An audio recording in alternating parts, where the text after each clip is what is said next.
The snow fell in heavy, silent curtains, a shroud over the sleeping world. To the mortal eye, the forests of Vermont were dark and treacherous, a place where the cold could steal the breath from your lungs in minutes, turning bone to brittle ice. But Ilara moved through them as if she were a part of the night itself, a whisper given form. The cold was not her enemy. It was her kin. It was the absence of the frantic, messy warmth that defined the human world. The snow did not crunch beneath her high-laced boots.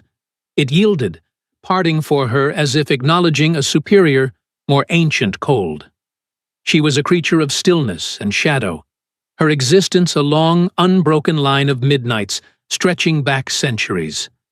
Time, for her, was not a river, flowing relentlessly forward. It was a frozen ocean, vast and unchanging. She had seen empires rise from dust and crumble back into it. She had watched the stars shift in the sky, the slow, ponderous dance of constellations, their patterns as familiar to her as the lines on a forgotten lover's hand. And through it all, she had remained, unchanging, unfeeling, almost. From the ridge, she could see Willow Creek huddled in the valley below. It was a speck of light in the vast, untamed darkness, a small town gathered against the green mountains. Its people were brief, hurried flames, flickering with lives of baffling urgency, their loves, their fears, their petty squabbles, all of it burning out in a few short decades.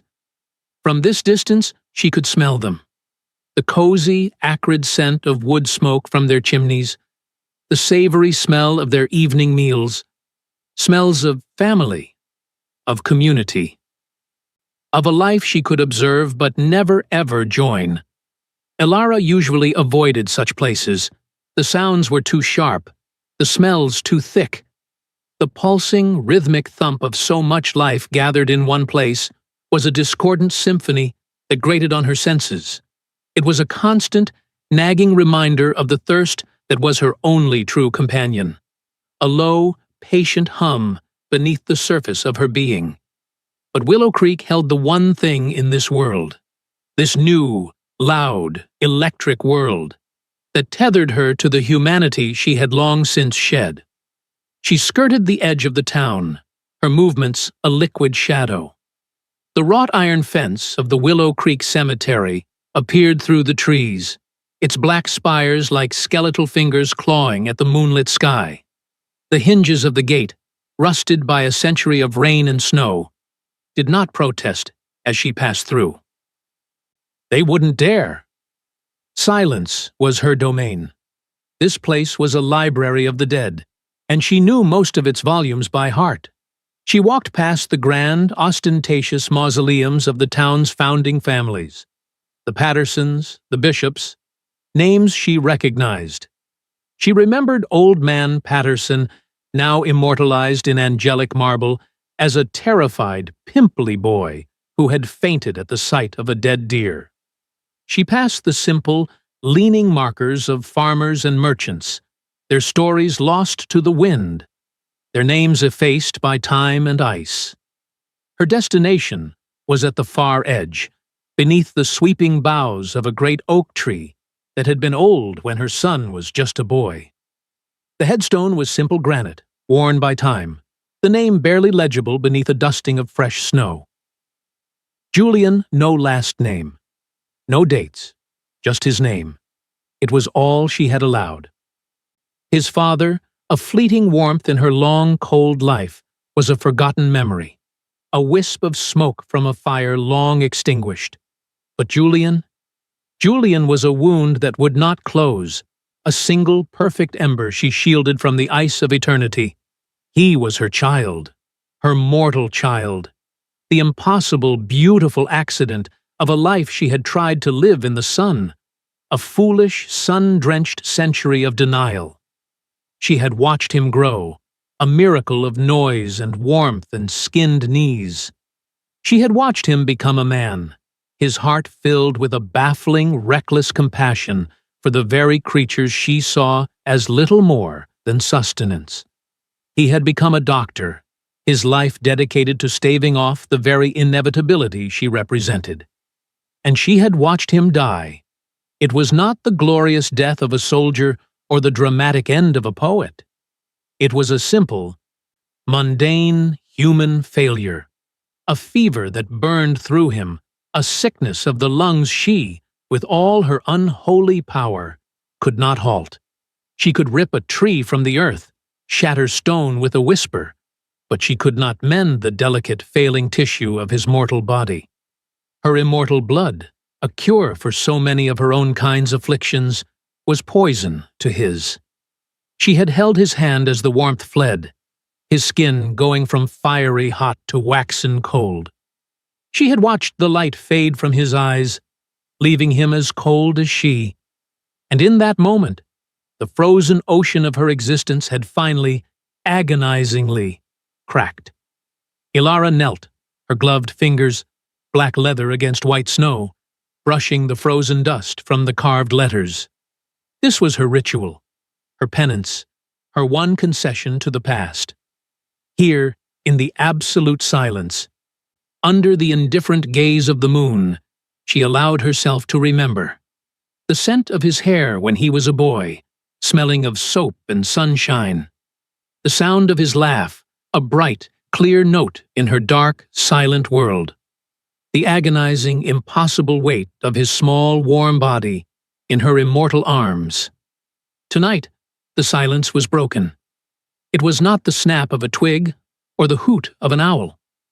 It was a sound that had no place here, a sound of a living, breaking heart, a thin, desperate sound that cut through the frozen air like a shard of glass. A human sob. Ilara was on her feet in an instant. It was not a human movement, hurried or startled. It was a fluid, silent ascent, as if the shadows were simply pulling her upright. Every sense, dormant and muted by memory, flared to agonizing life. She was no longer a grieving mother.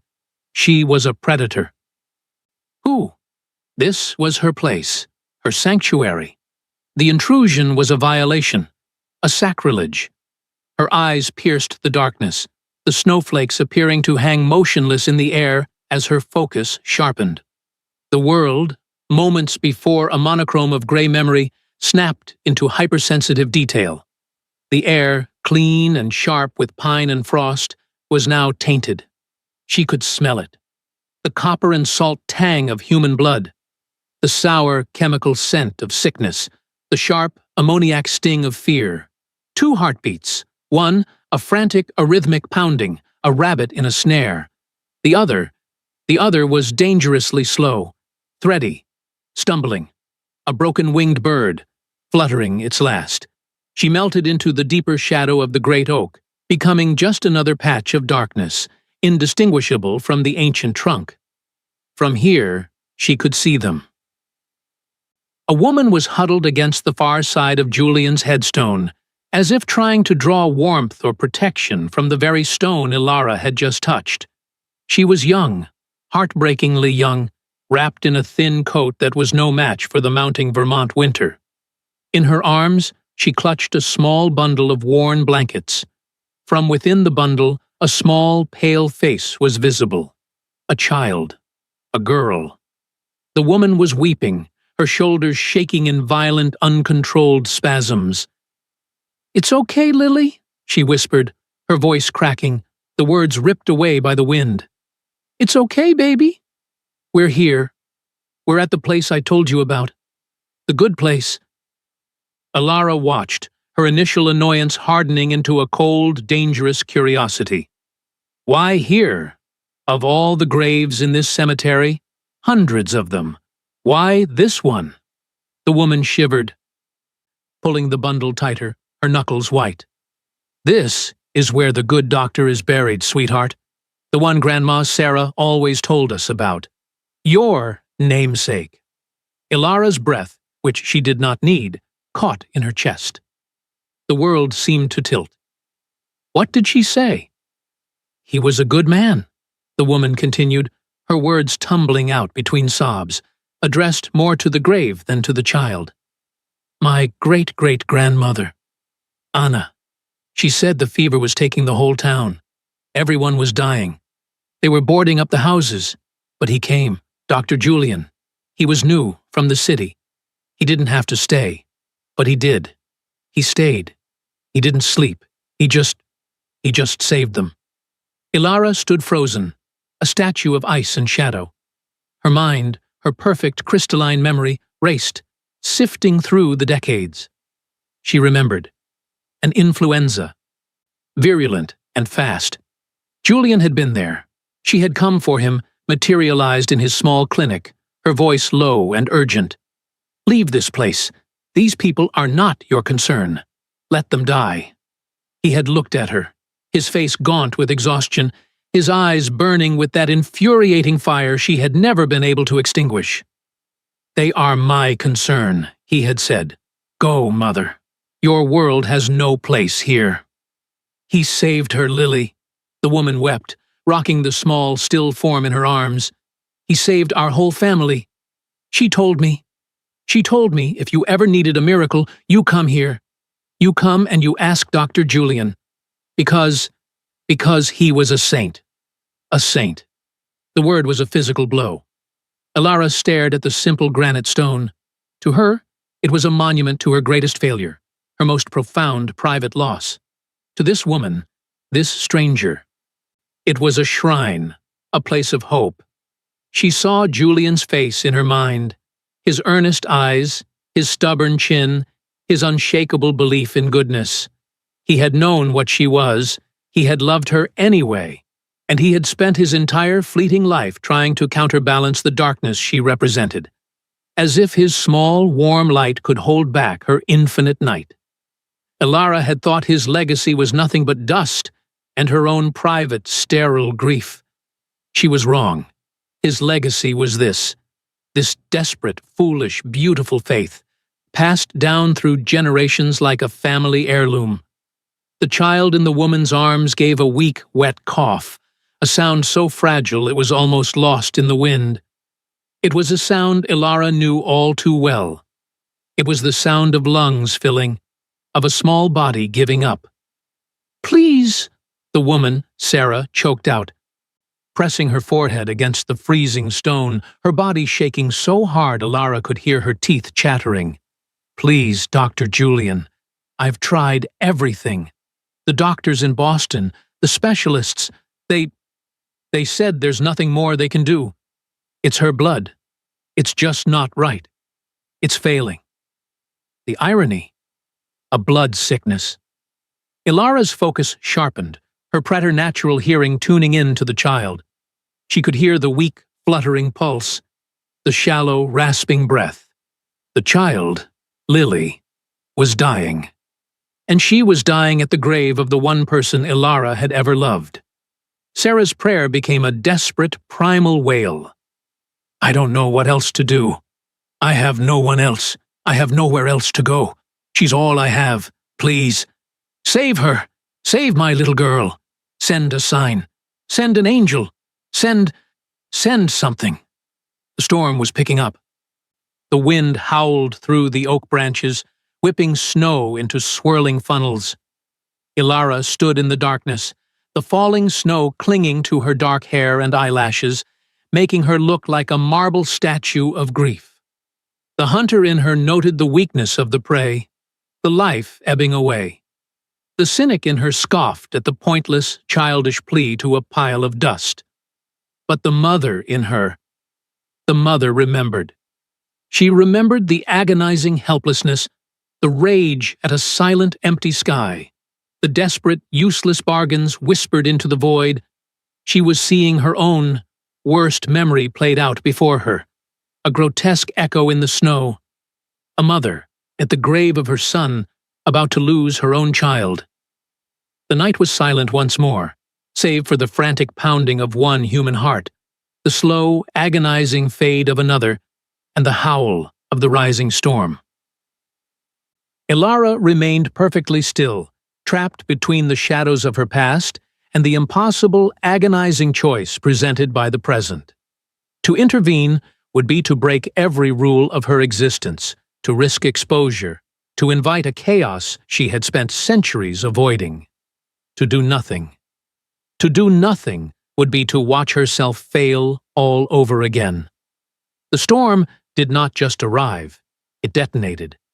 It was as if Sarah's cry of hopelessness had been a physical summons, and the ancient, indifferent cold of the Vermont wilderness had answered with a personal, malicious rage. The wind ceased to be a simple movement of air and became a solid force, a charging entity that slammed into the cemetery. It screamed through the iron fence with the sound of 1,000 tortured voices.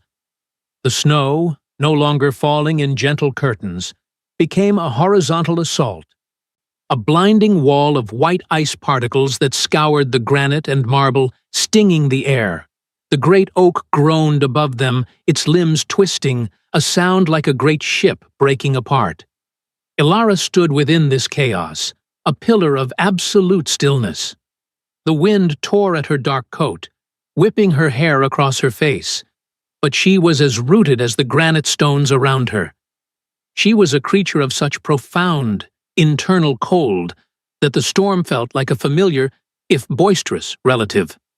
But inside her, where no wind could reach, a different and far more violent storm was raging. Walk away. The voice was not a whisper. It was the clear, cold, precise dictate of centuries of survival. It was the crystalline logic that had kept her alive while empires burned and new, foolish ones rose from their ashes.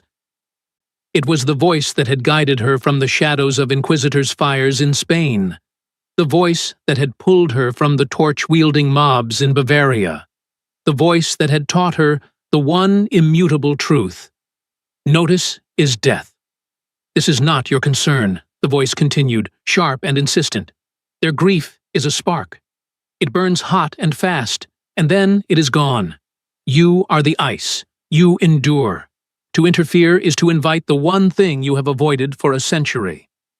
To interfere is to be seen. She watched, her senses clinically detached, as the woman, Sarah, fumbled with the small orange plastic vial. Ilara's vision, preternaturally sharp, had read the label moments ago. An experimental hematopoietic drug. A last-ditch effort. A fool's hope. Sarah's gloves, thin and soaked, made her movements clumsy, pathetic. She wrestled with the child-proof cap, her breath coming in ragged, steaming gasps. When it finally popped open, she upended it into her frozen, raw palm, shaking it with frantic, desperate jerks. Nothing. A single, small, white pill, damp from the snow, rolled into her glove. It was the last one, and it was clearly, hopelessly, not enough. A sound tore from Sarah's throat, a dry, agonizing sound of utter and complete defeat. It was not a sob. There were no tears left. It was the sound of a spirit snapping in two. "No," she breathed, the words stolen by the wind. "No, please. I thought there was one more. I was sure." "The pharmacist," he said. She stared at the single pill, as if it were a mortal insult. Ilara's internal voice pressed its advantage. "See? It is already over. The mortals have failed themselves. Their own science, their own bodies, their own pathetic lack of preparation. This is the natural order. You are a spectator, not a participant. You are here for Julian, not for them. Do not let this human squalor touch his memory. Julian." Her gaze drifted back to the simple headstone, now half obscured by a fresh drift. Julian, who would have already been at this woman's side. Julian, who would have taken the child from her, wrapped them both in his own coat, and damned the consequences. Julian, her son, her greatest strength, her most profound, idiotic weakness. "I sold the car," Sarah whispered, her words no longer for the child, but for the grave itself, a frantic confession to the saint buried beneath. "I sold it for the travel, to Boston. I sold Grandma's ring. I lied to the landlord. I promised them the money, but the trial." They said she wasn't responding. They said her body was too weak. Too weak. She's a child. The story pieced itself together in Ilara's mind, sharp and clear. A rare blood disorder. The irony was so thick it was suffocating. A blood disorder. Ilara, who knew more of blood than any living creature, its taste, its power, its song, its sacred life-giving symphony, was watching a child die from a flaw in its very essence. She could smell it now, beneath the scent of fear and snow. The blood in the child, Lily, was thin. It smelled wrong. It carried the metallic, corrosive tang of decay, of a body turning on itself. "This has nothing to do with you," the ancient voice insisted, its patience wearing thin. "You have turned your back on 1,000 such tragedies. 100,000. This is one child in a small town on a continent you barely recognize. Turn. Walk. The night is long, and you have other places to be. Let the snow do its work. It is cleaner this way." Ilara prepared to do just that, to obey the logic that had served her. She would melt back into the shadows, a ghost returning to ghosts. By morning, there would be 2 new, frozen mounds for the people of Willow Creek to find. A sad, brief story for their local paper. A human tragedy. Nothing more. She began to shift her weight, the first subtle, silent movement of departure. And then Sarah began to sing. It was a desperate, brave, heartbreakingly foolish act against the overwhelming dark. Her voice was thin, cracked with cold and grief, hopelessly off-key. But she sang, "Twinkle, twinkle, little star." The sound struck Ilara like a physical blow. It stopped her, harder than any barrier of stone or steel. Her non-existent breath hitched. "How I wonder what you are." Ilara's eyes closed. The memory didn't drift back. It slammed into her, as violent and sudden as the storm. It was not Vermont. It was a sun-baked room in a villa overlooking the Mediterranean, 2 centuries gone. The air was not filled with snow, but with the thick, cloying smell of lavender and carbolic acid, a desperate attempt to mask the smell of the sick room. The sound was not the wind, but the incessant maddening buzz of cicadas outside the open window. Julian, 5 years old, was burning. A fever had taken him, his small body convulsing, his skin a terrifying dry heat. She had held his hand, his small, damp, startlingly human hand. Her own cool skin, which could soothe a burn or chill a wine glass, was a useless balm. And she had sung to him. Not this simple English rhyme, but an ancient somber lullaby from her own childhood, a melody from the lost world of Rome, a song her own mortal mother had sung to her. "Dormi, fili mi, dormi in pace. Sleep, my son.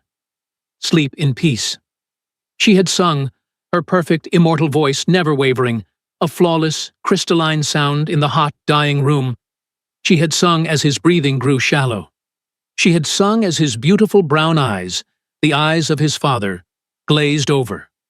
She had sung as the light left them. She had sung into the silence of the room for an hour after he was gone, because to stop singing would be to admit that it was real. The storm in the cemetery faded to a dull roar. The only thing Ilara could hear was her own voice, 200 years gone, singing to her dead child. She opened her eyes. The present crashed back in with agonizing clarity. Sarah's song had choked off.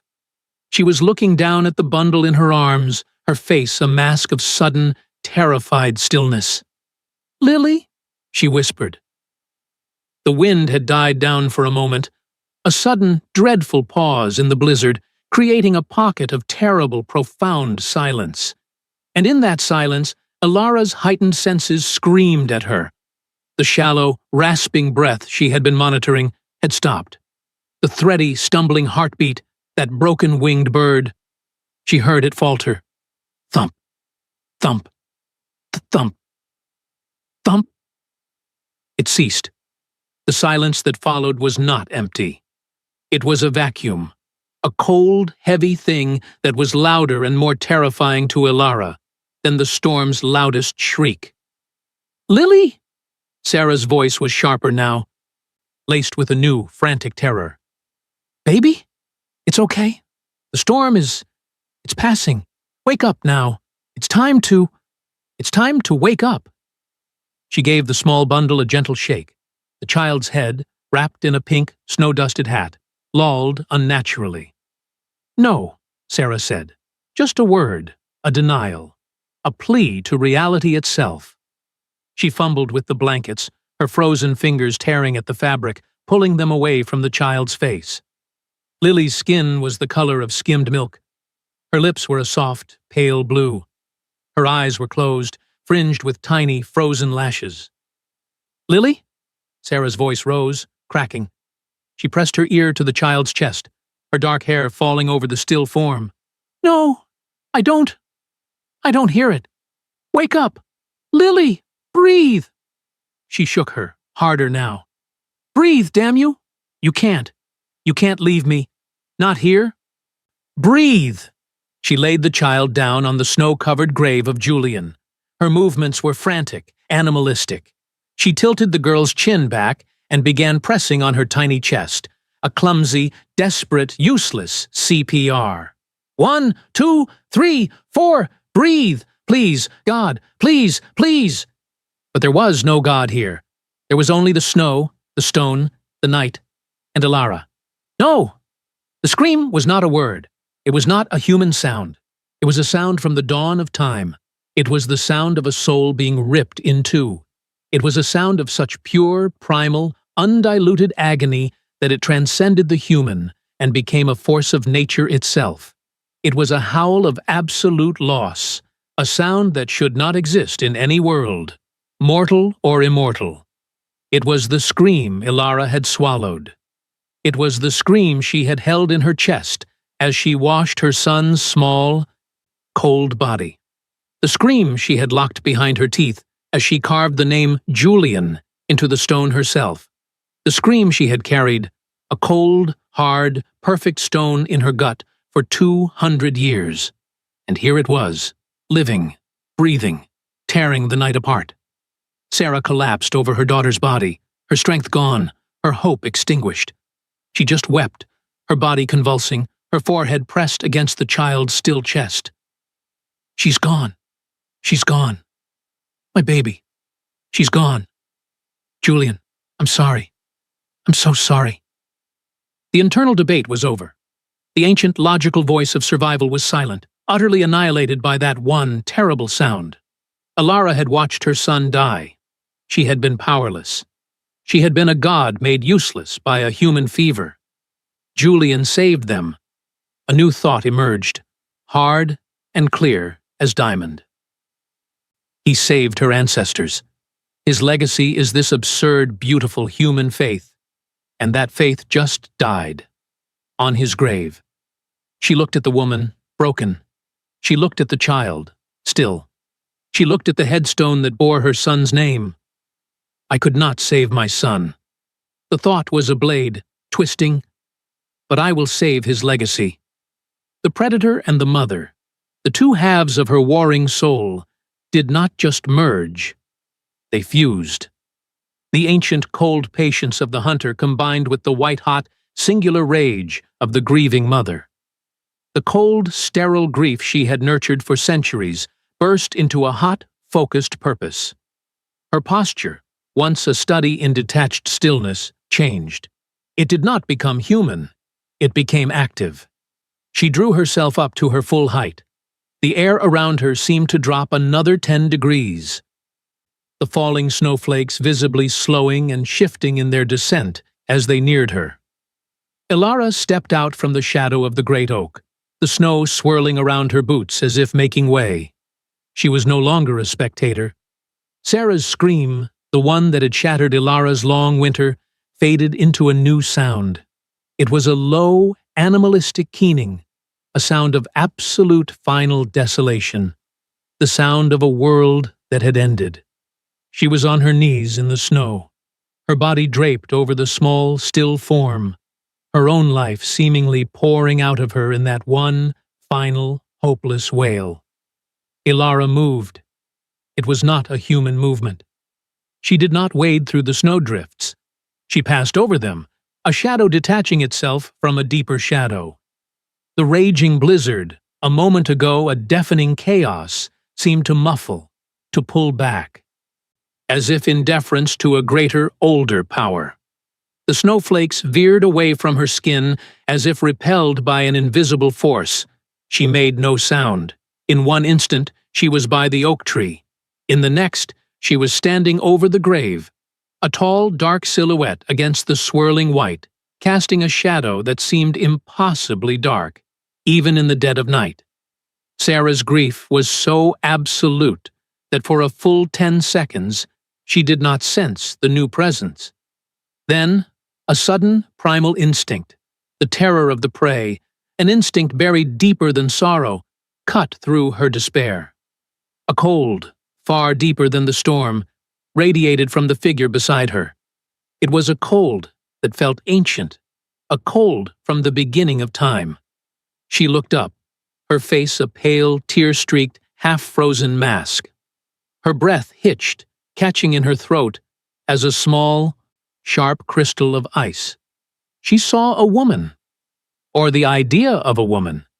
She was impossibly tall, or perhaps she just seemed that way, wrapped in a long, dark coat that did not move in the wind. It hung still, as if carved from stone. Her skin was the color of the moon on the snow, a luminous, terrifying white. Her hair was a fall of pure black, undisturbed by the gale. But it was her eyes that held Sarah, paralyzing her. They were dark, ancient, and seemed to drink the light from the air. In their depths, Sarah saw no anger, no pity, only a sorrow as vast and as cold as the empty space between stars. "Who?" Sarah's voice was a raw croak, barely audible. "Who are you?" She instinctively tried to cover Lily's body, her mind, fractured by grief, screaming, "Ghost! Angel! It's death! Death has come for her!" Ilara's gaze was not on Sarah. It was fixed on the small, still form on Julian's grave. The sight of the dead child, lying on the stone carved with her son's name, was a sacrilege that solidified her purpose into a diamond-hard resolve. This was not just a grave. It was her anchor, and these mortals had trespassed upon it with their messy, tragic mortality. "He is gone," Ilara said. Her voice did not rise to be heard over the storm. It simply was, cutting through the howl of the wind as if it existed on a different frequency. It was a voice layered with countless ages, an accent from no place Sarah had ever heard, a sound like velvet laid over steel. "What?" Sarah whispered, shivering, not from the cold, but from the impossible, terrifying presence of this woman. "Your doctor," Ilara said, her eyes slowly, finally, moving from the child to meet Sarah's. The connection was electric, and Sarah felt the last of her strength, the last of her will drain away. Her terror was replaced by a strange, overwhelming, dreadful awe. "He is gone, but I am here." "Please!" Sarah's mind was breaking. She couldn't feel her feet, her hands. "Please, I don't understand. She's gone. My baby is gone. My Lily." "Yes," Ilara said. The word was cold, factual, a statement of an observed truth. There was no pity in it, only a profound, bottomless acknowledgement. She knelt. Not a human genuflection of sorrow, but a fluid, precise, predatory movement, like a panther lowering itself. She was now eye level with Sarah, separated only by the small, dead child.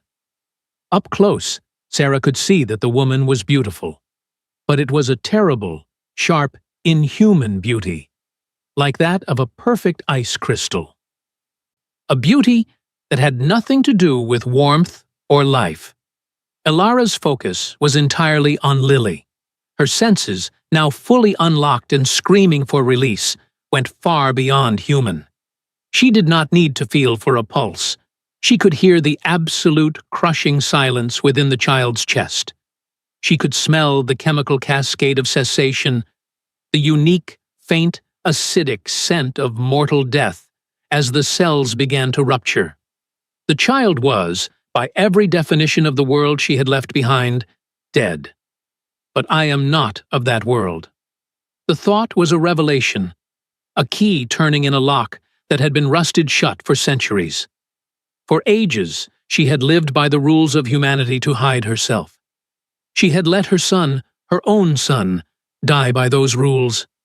But here, in the dark, with a witness broken by grief and dying of cold, in a place sacred to her own loss. The rules no longer applied. The ancient logical voice of survival made one last, desperate plea. Blood is life. Your blood is other. It is a curse. To give it is to break the final law. It is an abomination. You do not know what you will create. It is the only way, the mother answered, her voice now a roar that silenced all other thought. And his legacy is the only thing that matters. She had to be fast. Sarah was already fading, her hysteria giving way to the first deadly, insidious numbness of hypothermia.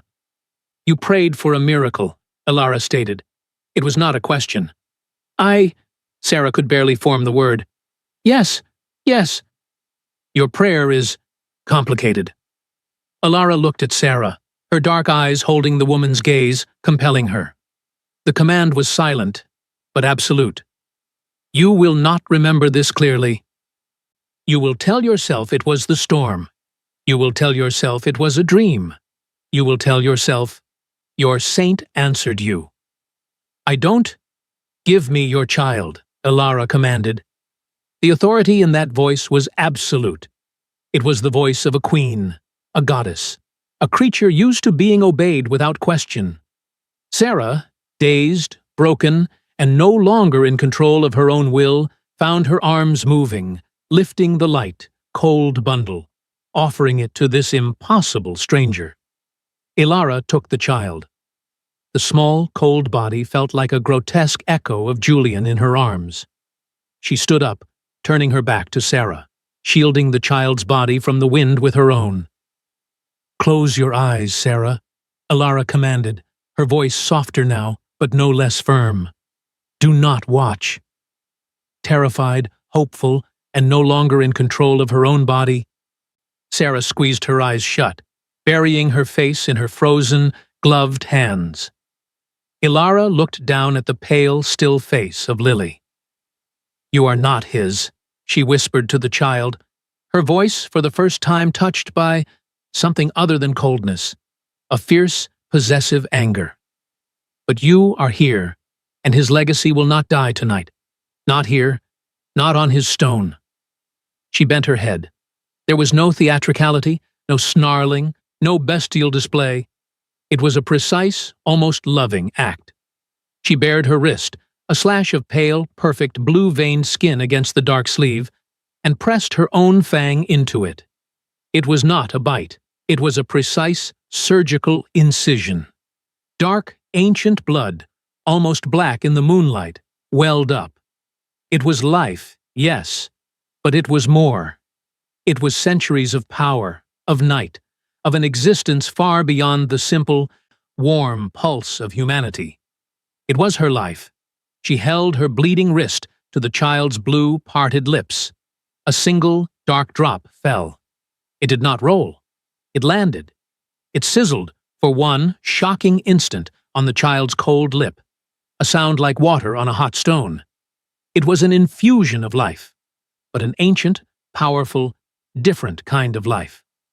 A life that knew nothing of sickness, only of hunger and of survival. Live, Elara whispered. It was not a plea. It was not a request. It was a command. Live and carry the story of this night.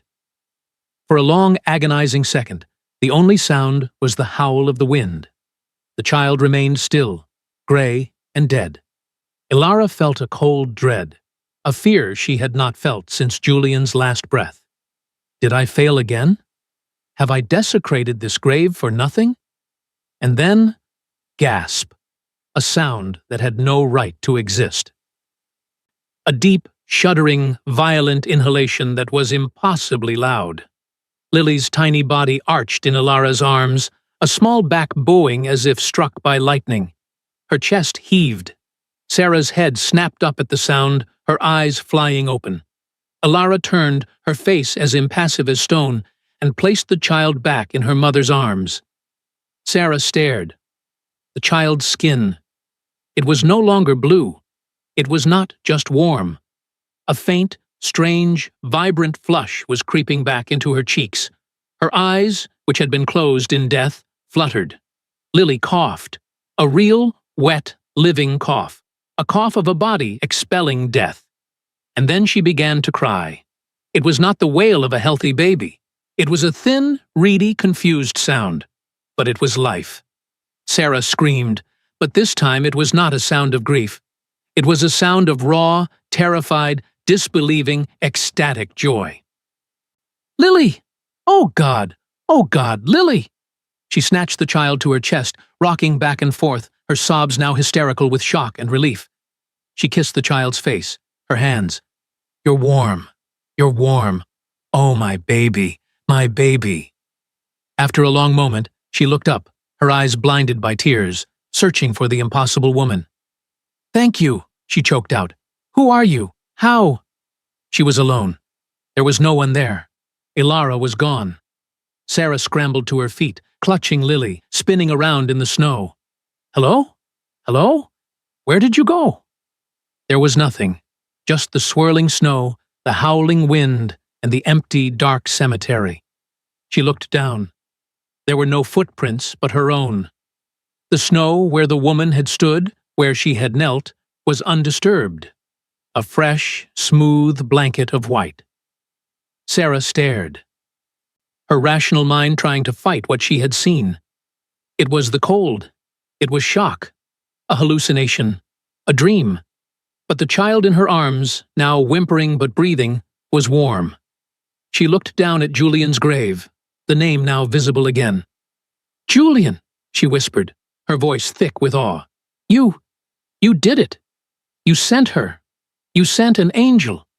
Thank you. Thank you." From a high ridge, miles away, Ilara stood, the wind pulling at her hair.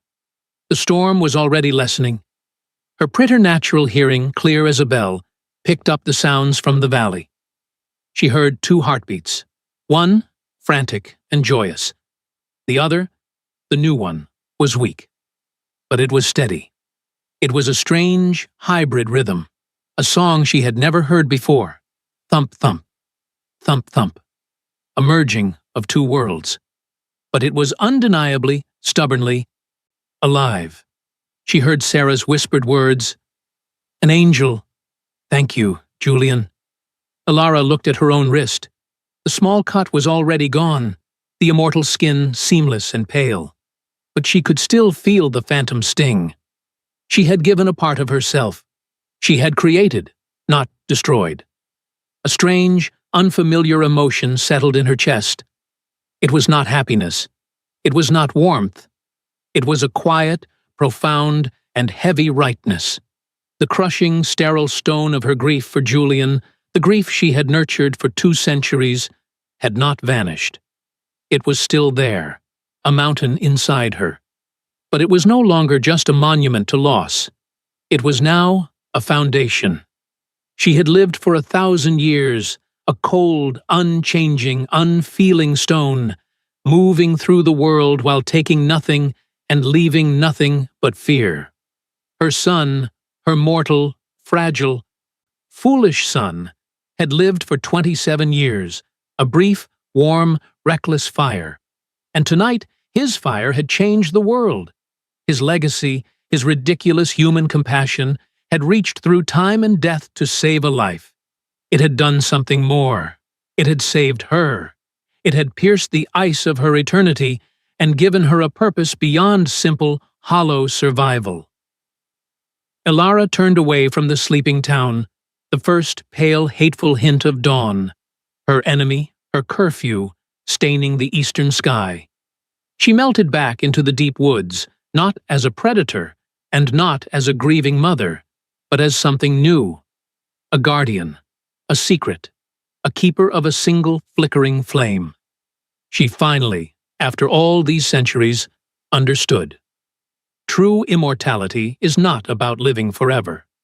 It is about what you leave behind. And in the heart of that small, breathing child, now safe and warm in her mother's arms, Julian's legacy, and now hers, was truly, finally immortal.